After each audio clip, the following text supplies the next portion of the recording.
আজকের গল্প তানিশা সুলতানা রচিত তোমাতেই আসক্ত। গল্প পাঠে আমি জয়ন্তী। পর্ব সংখ্যা 17। ব্যস্ত ভঙ্গিমায় ড্রাইভ করছে আবরার। গম্ভীর মুখশ্রীতে স্পষ্ট ফুটে উঠেছে রাগের প্রতিচ্ছবি। চোয়াল শক্ত করছে ক্ষণে ক্ষণে, স্টিয়ারিংয়ে হালকা আঘাত করছে খানিকক্ষণ পর পর। বিড়বিড় করে কিছু একটা বলছে, যেন কাউকে ধমকাচ্ছে। সিয়াম গভীর নয়নে পর্যবেক্ষণ করে চলেছে আবরারকে, যেন আবরার আপেল গাছ থেকে টপকে পড়া আপেল এবং পড়েছে তার মাথার ওপরে। এবার ভাবতে ভাবতে একখানা সূত্র আবিষ্কার করেই ফেলবে সে। তসিন গ্রুপ অফ কোম্পানি। 10 তলা উঁচু বিল্ডিংটা পেরিয়ে বাঁকা রাস্তায় ঢুকে পড়ে গাড়িটা। নড়ে চড়ে বসে সিয়াম, কপাল কুঁচকে বলে, তোর কি হয়েছে? খুইল্লা কত মাম্মা? থুক্কু আব্বা, অফিস তো ফেলে আসলি, রাস্তা ভুইল্লা গেছিস? আবরার জবাব দেয় না, আর গাড়িও থামায় না। সিয়াম বিরক্ত হয়। বোবার মতো বসে থাকা যায়? এই আবরারের সাথে অফিসে আসলে বোরিং হয়ে ওঠে সে। না গাড়িতে এফএম চালাবে, আর না একটা কথা বলবে। সিয়াম যে কাউকে কল করে কথা বলবে সেটাও করা যাবে না। আব্বা, সত্যি কথা কত, কি হয়েছে?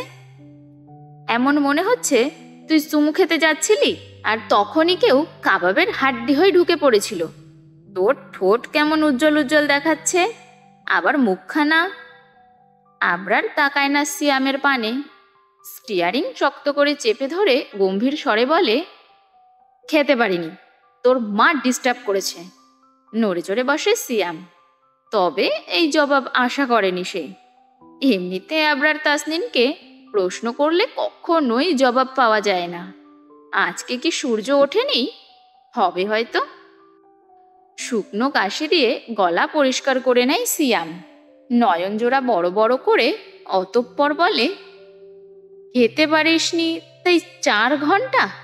না মানে আমায় কল করেছিলি 6টায়, 10টায় বেরোতে বলেছিলি, সেই হিসেবে তো 4 ঘন্টা। এতক্ষণ কি করছিলি? আবরার ভ্রু বাঁকিয়ে তাকায় সিয়ামের পানে। মুহূর্তেই ঠোঁটে আঙ্গুল দেয় সিয়াম, যেন আর একটাও কথা সে বলবে না। প্রতিজ্ঞা করল। তবে মনে মনে বলে, কপাল খারাপ হলে ক্রাশকেও মা ডাকতে হয়। এটাই নিয়তি ভাই, এটাই কপাল। বেশ অনেকক্ষণ কেটে যায়। পিনপিনে নীরবতা গাড়ি জুড়ে। বিরক্ত সিয়াম উকি ঝুঁকি মেরে বাইরের দৃশ্য দেখার চেষ্টা করছে। সিয়াম, আমি ওকে নিয়ে কোথাও একটা যেতে চাই, ব্যবস্থা কর।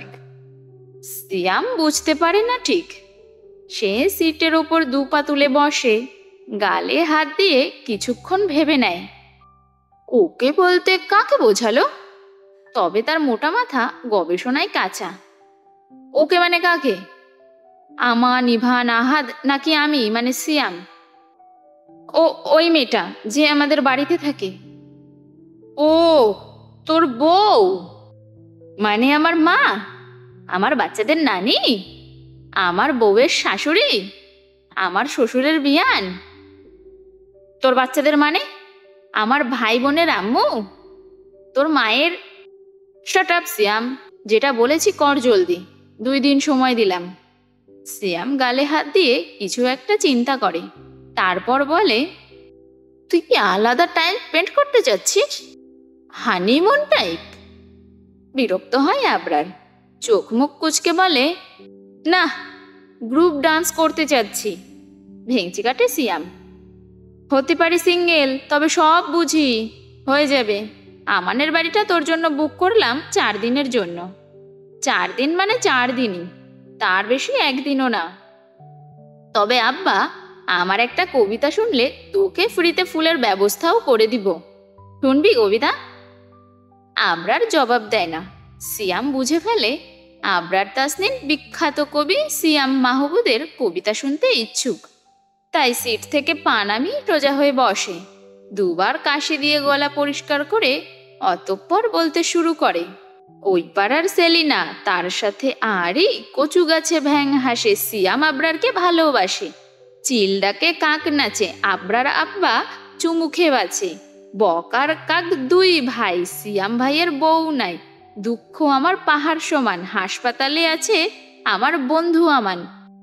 সিয়াম ভেবেছিল তার কবিতা শুনে আবরার হাসবে, বাহ পিঠ চপকে বলবে, বাহ দারুণ কবিতা লিখিস তুই, একদিন মস্ত বড় কবি হবি। আদ্রিতাকে হালকার ওপরে কপি করেছে এটা একটুও বুঝতে পারবে না। কিন্তু এসব কিছুই হলো না, উল্টে গাড়ি থেমে গেল। বেচারা সিয়াম চমকে বলে ওঠে, হ্যাঁ ভাই, গাড়ি থামালি কেন? মাঝ রাস্তায় নামিয়ে দিলে আমি অফিস যাব কি করে? আর জীবনেও কবিতা কমু না ভাই। সিয়ামের কথা কানে তুলে না আবরার, সিট বেল্ট খুলে নেমে পড়ে গাড়ি থেকে। সিয়াম পুনরায় কিছু বলবে তার আগেই খেয়াল করে তারা হাসপাতালের সামনে। ব্যাস, সিয়ামকে আর পায় কে, লাফিয়ে নেমে পড়ে। ও রীতিমতো ভুলেই গিয়েছিল আমানের কথা। 2 দিন চলে গেল অথচ মনে পড়ল না। ইস, এটাকে বন্ধুত্ব বলে?